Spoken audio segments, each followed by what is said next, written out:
3 fois ça. Les bienvenus pour ce culte tout à fait classique, normal, voilà, et en même temps un peu spécial parce qu'il y a une surprise. Oui. Alors, j'ai quand même l'impression que cette surprise a été éventée quelque peu. Qui a vendu la mèche? Vous êtes quand même venus pour Antoine, non? Avouez. Papa et maman d'Antoine, vous êtes venus pour Antoine, pas pour moi. D'accord. Bon, alors je ne le prends pas mal, je le prends même plutôt très bien, hein, 1, 2, 3, 4, oula. Un culte avec un thème plutôt compliqué. Et donc, bah, heureusement que tu es là, parce que sinon j'aurais fait autre chose. Voilà.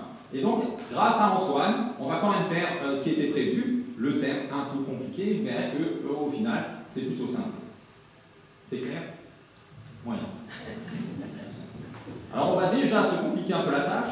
Les 2 premières strophes de Je louerai l'Éternel, on les connaît par cœur en français. Et ensuite, la 3e, elle est en allemand. Ce matin, j'ai essayé. Aïe, j'ai pas réussi.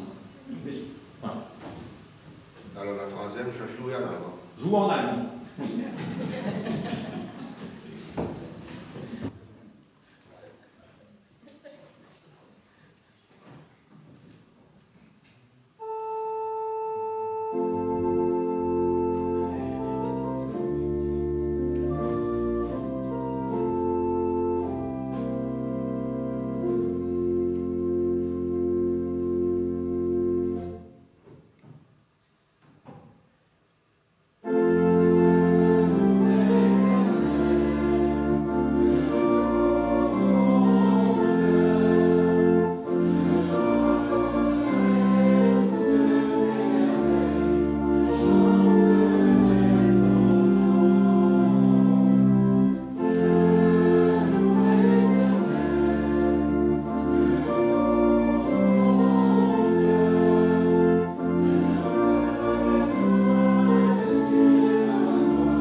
Je ne sais pas, Jean-Jacques, tu as joué en allemand la 3e? Oui. Moi, je vais chanter en français. Nous nous levons.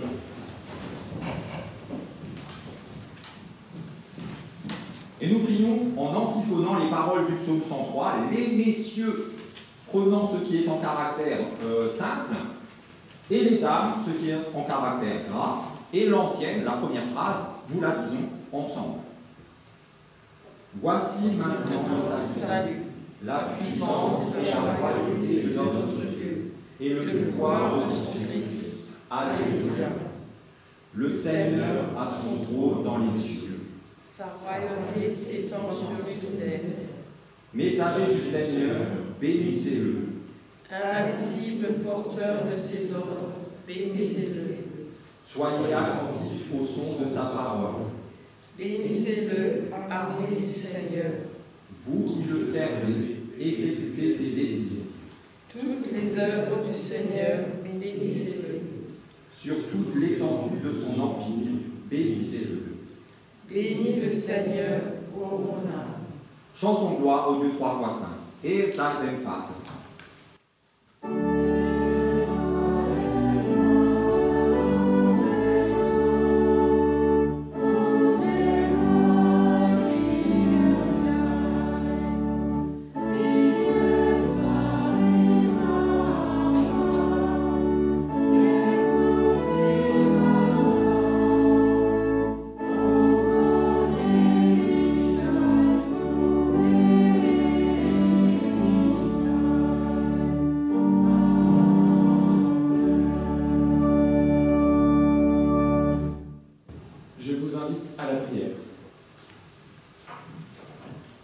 Seigneur, nous sommes rassemblés devant toi pour écouter ta parole, pour t'adresser nos prières et nos chants.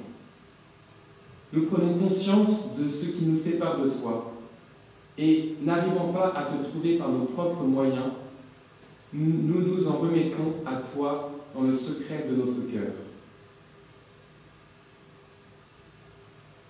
Seigneur, écoute et prends pitié. Herr, erbarme dich.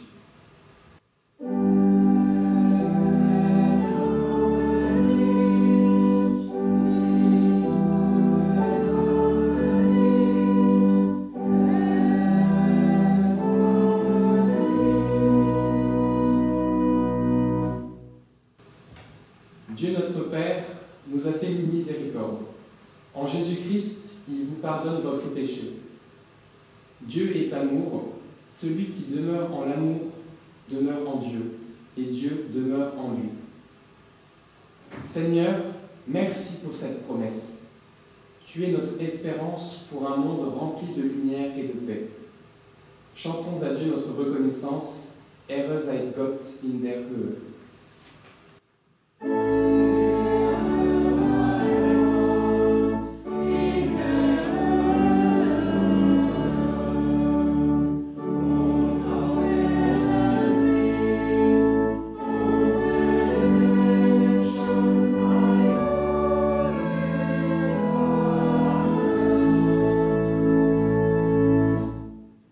Prions encore. Dieu Tout-Puissant, tu appelles les anges et les hommes à te servir afin d'accomplir en tout ton œuvre de salut. Nous t'en prions, fais-nous ressentir ta présence à nos côtés afin que nous demeurions des messagers fidèles de ta parole. Par Jésus le Christ, ton Fils, notre Seigneur, qui vit et qui règne avec toi, Père, et le Saint-Esprit, un seul Dieu béni pour les siècles des siècles.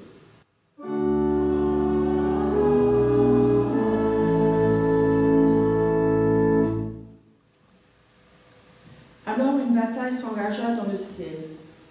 Michel et ses anges combattirent le dragon, et celui-ci se battit contre eux avec ses anges.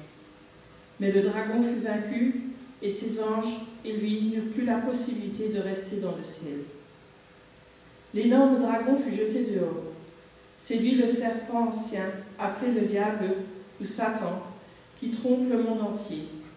Il fut jeté sur la terre et ses anges avec lui. Puis j'entendis une voix forte dans le ciel qui disait « Maintenant le temps du salut est arrivé. Maintenant notre Dieu a manifesté sa puissance et son règne. Maintenant l'autorité est entre ses mains du Messie.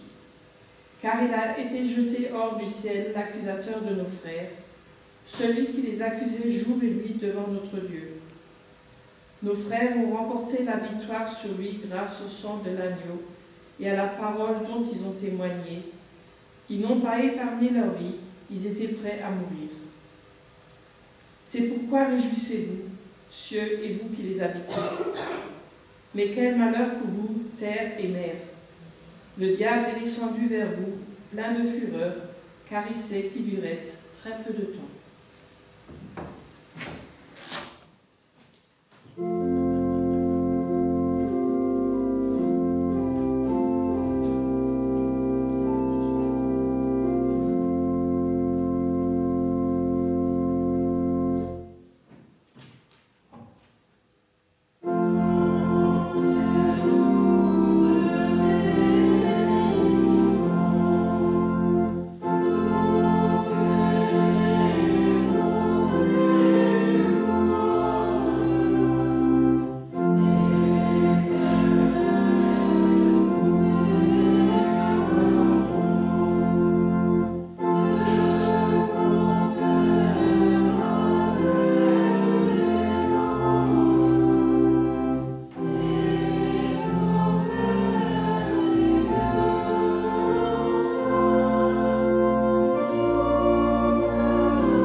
Et nous acclamons l'Évangile en chantant Alléluia.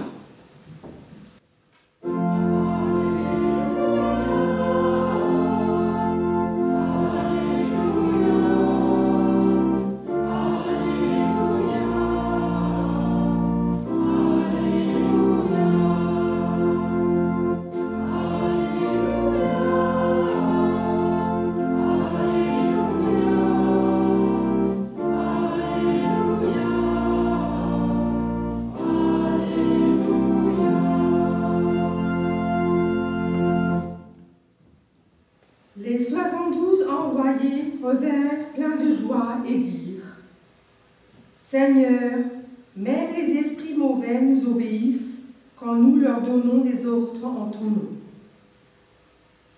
Jésus leur répondit : Je voyais Satan tomber du ciel comme un éclair.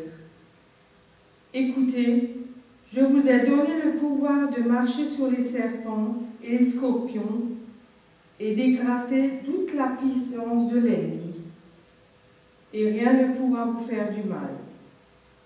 Mais ne vous réjouissez pas de ce que les esprits mauvais vous obéissent.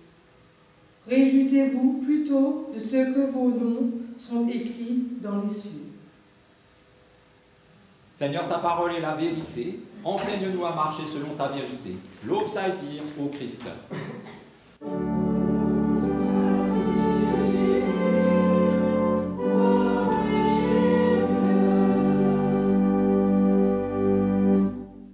pouvez reprendre place.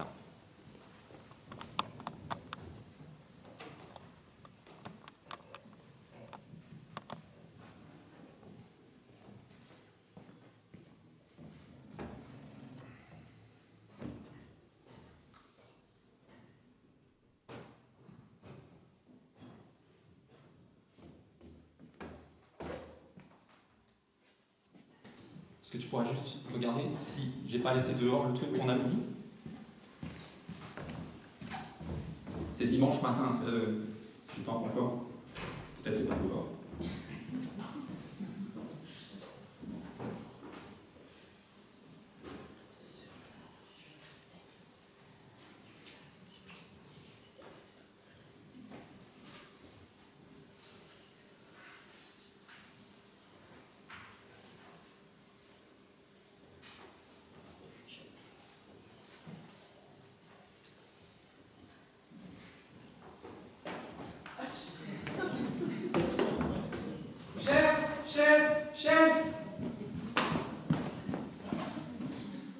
Ah, Antoine, si tu veux, tu peux venir au micro, hein. Mon stagiaire préféré. Je t'attendais. Alors, voyons voir. Tenue réglementaire, c'est OK. Alors, Antoine, dis-moi, qu'est-ce que je t'ai déjà dit 1000 fois?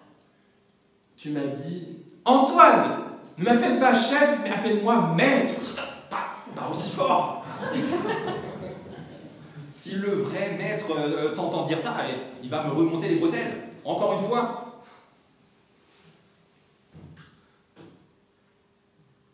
Ok, c'est bon.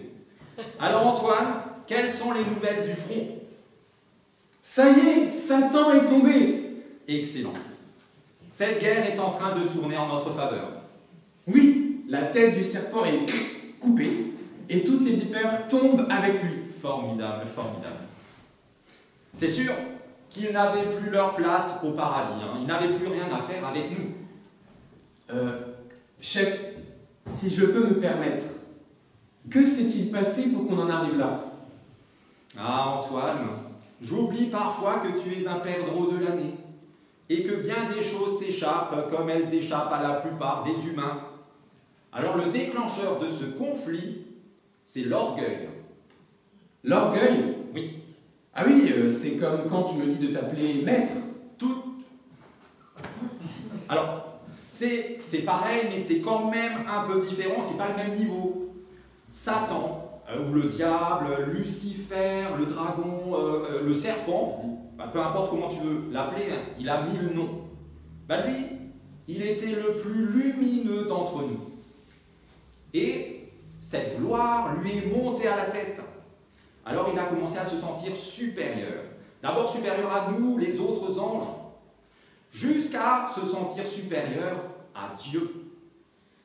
Il a voulu être Dieu à la place de Dieu. Alors tu vois, c'est quand même pas tout à fait ce que je fais, hein? On est d'accord. Mais c'est vrai que l'orgueil commence souvent tout petit.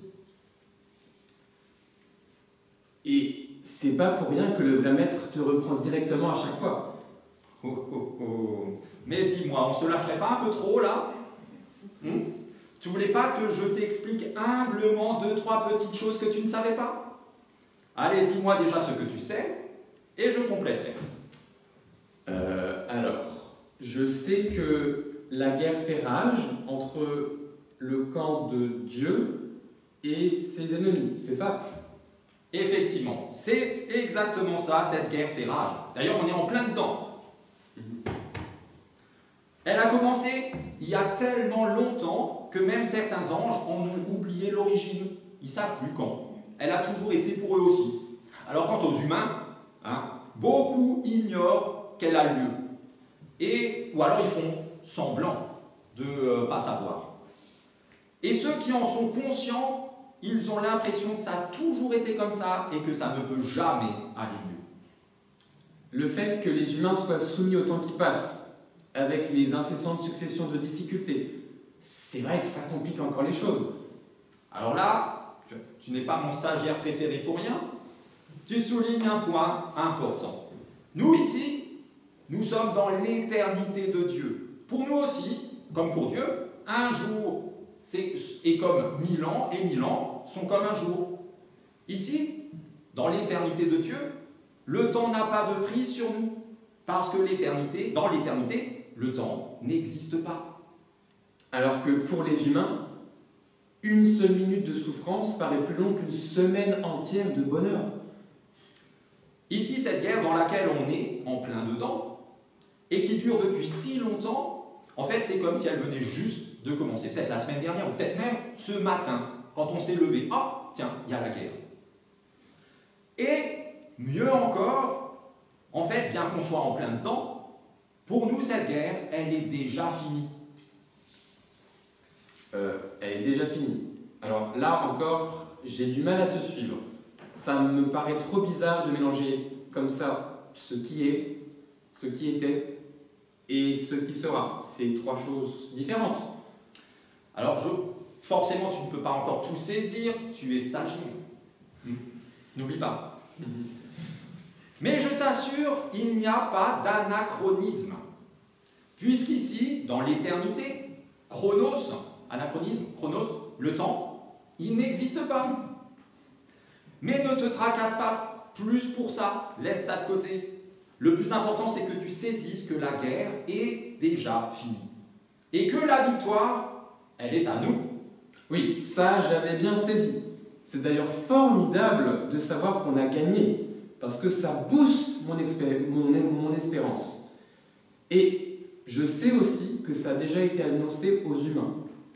Avant même sa crucifixion et sa résurrection, Jésus leur a dit « Dans le monde, vous connaissez la détresse, mais courage, moi j'ai vaincu le monde. » Tu vois, même Jésus le dit, il a gagné. Alors qu'il remporte la victoire, au moment où il le dit, il remporte la victoire plus tard, en mourant et en ressuscitant.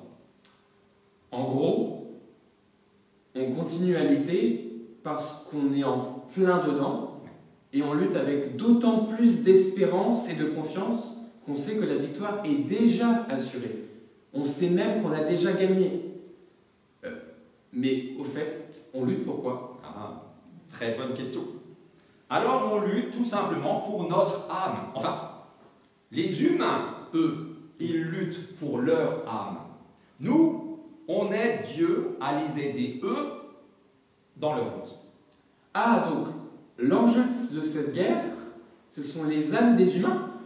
Alors pour être plus précis, l'enjeu de cette guerre, c'est l'âme de chaque être humain. Alors Dieu ne rigole pas. Il ne fait pas la guerre pour des broutilles, pour quelques kilomètres carrés de territoire, pour quelques litres de pétrole ou pour quelques kilogrammes d'or. le genre de guerre qui n'advient que par orgueil. Ah bah ouais, tout ça n'a aucun intérêt pour Dieu. Et aucun risque qu'il ne succombe à l'orgueil et qu'il ne se lance dans une folie pareille. La seule chose qui importe à Dieu, c'est ce qui est le plus précieux, ce en quoi il est prêt à donner sa vie. C'est toi. Toi. Tu les choisis? Non, on les choisit pas. Enfin, Toi. vous. Voilà, ok, oui, vous. Et ce trésor est mis en péril par celui qui divise, celui qui trouble, celui qui ment et qui égare les âmes. Alors, lui, il sait très bien qu'il a déjà perdu, mais dans son orgueil, il prend plaisir à emporter dans sa chute autant d'anges et autant d'âmes humaines qu'il le peut. Et j'imagine bien qu'il ne le fait pas parce qu'il les aime, ces anges et ces âmes, mais parce qu'il sait que chaque ange et chaque âme arrachée à Dieu brise le cœur de Dieu en 1000 morceaux. Exactement. Tu connais la parabole du fils prodigue? Vous connaissez aussi la parabole du fils prodigue? Le silence du père tout au long de la longue première partie, c'est pas parce qu'il se moque de ce qui peut arriver à son fils. Ouais, vas-y, pars, fais ce que tu veux de ta vie, meurs si tu veux. C'est pas ça du tout. Il est silencieux parce qu'il a le cœur brisé. Il a la gorge nouée par la tristesse. C'est pas possible qu'il y ait un son qui en sorte. Et tout ce qu'il peut faire à ce moment-là, c'est d'attendre et d'espérer en silence le retour de son enfant chéri. Ah mais du coup, c'est le même silence qui domine le samedi saint. C'est quelques heures qui semblent une éternité pour les humains entre la crucifixion et la résurrection. Donc en fait, Dieu, il n'est pas absent, il est juste muet. Parce que son cœur de père est meurtri et il est enseveli avec le corps inerte de son fils. D'accord, ok. Et sa bouche est scellée par une chape de tristesse qui est bien plus lourde que la pierre du tombeau. Nous y sommes. Autant Dieu ne prend pas cette guerre à la légère, autant il y met les moyens. Tu l'as dit, l'enjeu est si capital. Chaque âme humaine lui tient tellement à cœur qu'il est prêt à donner sa vie. Même mieux, il l'a donné. Dieu a sorti l'arsenal ultime, le sacrifice ultime, le don parfait, il s'est donné lui-même sur la croix. Mais le prix du rachat était trop lourd pour qu'un humain que ce soit. Dieu pouvait en payer le prix, la vie du juste. Voilà ce que c'est que la réconciliation. Voilà ce que le sauvetage des âmes humaines lui a coûté. Absolument. Et ça, est-ce que c'est pas une merveilleuse nouvelle? Je dirais même plus, c'est la bonne nouvelle. Amen. Amen.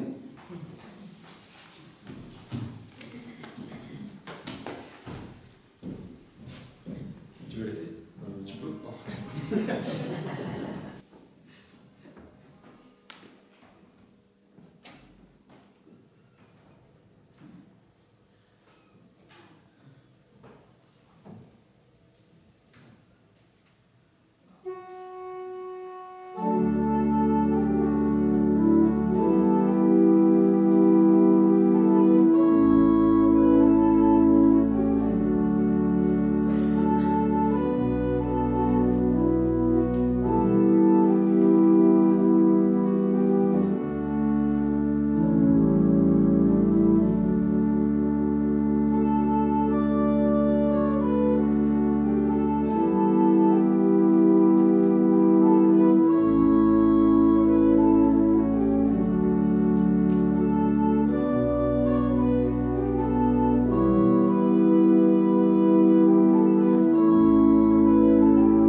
crois en Dieu, Esprit, éternel, omniscient, omniprésent, omnipotent et souverain.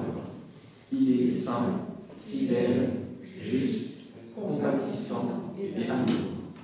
Il est créateur de toutes choses, visibles comme invisibles, y compris les anges. Dieu gouverne et conduit toutes choses. Il est seul sage. Dieu possède en lui-même et par lui-même toute gloire, et toute création lui doit adoration, service et obéissance. Je crois en Dieu le Père, qui est la cause première, le principe, l'origine et la fin de toutes choses. Je crois en Dieu le Fils, qui est la parole et la sagesse éternelle de Dieu. Il est éternellement engendré du Père et non de Dieu. Conçu par le Saint-Esprit, né de la Vierge Marie, il est vraiment Dieu, il est vraiment homme, sans confusion, sans transformation, sans division, sans séparation de la nature. Seul médiateur entre Dieu et les hommes, il est mort et ressuscité pour notre salut. Il siège comme Seigneur à la droite du Père. Il est le chef de l'Église qui est son corps. Je crois en Dieu le Saint-Esprit, qui est la force et la puissance efficace de Dieu. Il inspire la parole, nous révèle le Fils, opère le salut dans l'homme, habite chaque croyant pour en faire le temple de Dieu, nous conduit dans toute la vérité.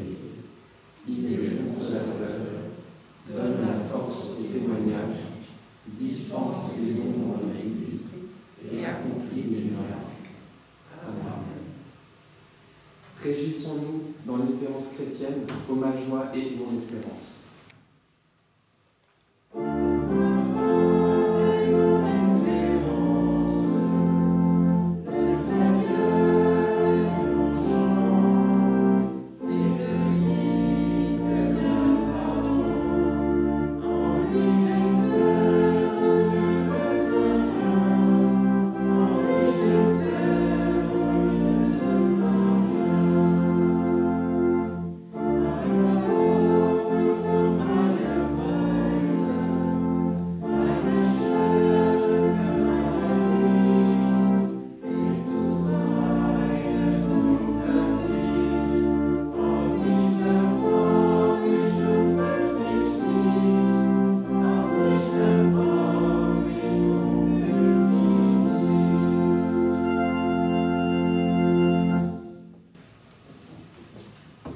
Nous nous unissons dans l'intercession en priant avec les autres et pour les autres. Seigneur notre Dieu, tu nous rassembles dans la communion de ton Église avec tous nos frères et sœurs chrétiens. Fais-nous vivre par ton amour. Pour que ta paix rayonne au milieu de nous, pour que ton amour libère nos vies, pour que nous persévérions dans la foi, mets en nos cœurs le désir de ton royaume.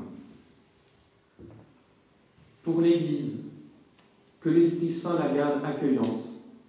Pour les responsables des peuples, qu'ils aient la volonté de promouvoir la justice et la solidarité. Pour les malades, qu'ils rencontrent quelqu'un qui fasse route avec eux vers la guérison. Pour celles et ceux qui nous ont demandé de prier pour eux et qui prient pour nous. Pour notre pays, afin que les chrétiens y soient témoins d'espérance et artisans d'unité. Pour les chrétiens qui vivent leur foi dans des pays où ils sont persécutés à cause de cela, que ta parole soit pour eux un abri où ils se sentent en sécurité. Dans le silence, nous confions à Dieu ce qui nous tient particulièrement à cœur.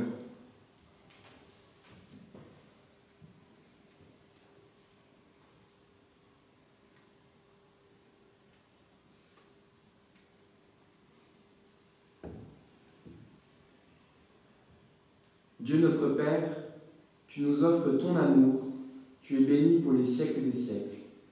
Et ensemble, nous te disons, notre Père, qui es aux cieux, que ton nom soit sanctifié, que ton règne vienne, que ta volonté soit faite sur la terre comme au ciel.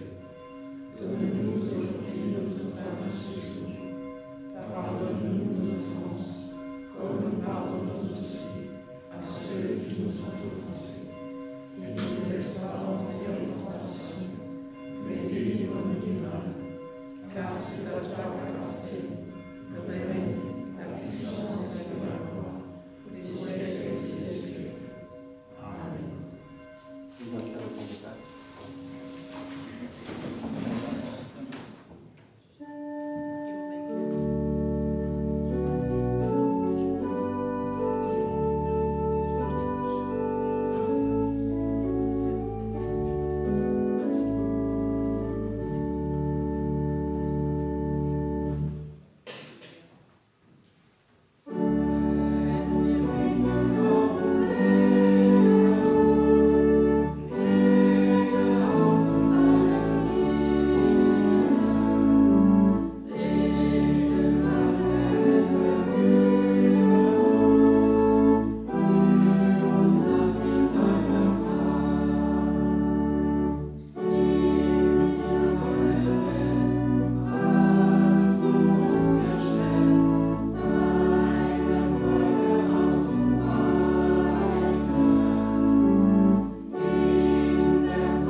Voici les deux versets auxquels nous sommes confiés et qui nous sont donnés pour la semaine qui commence.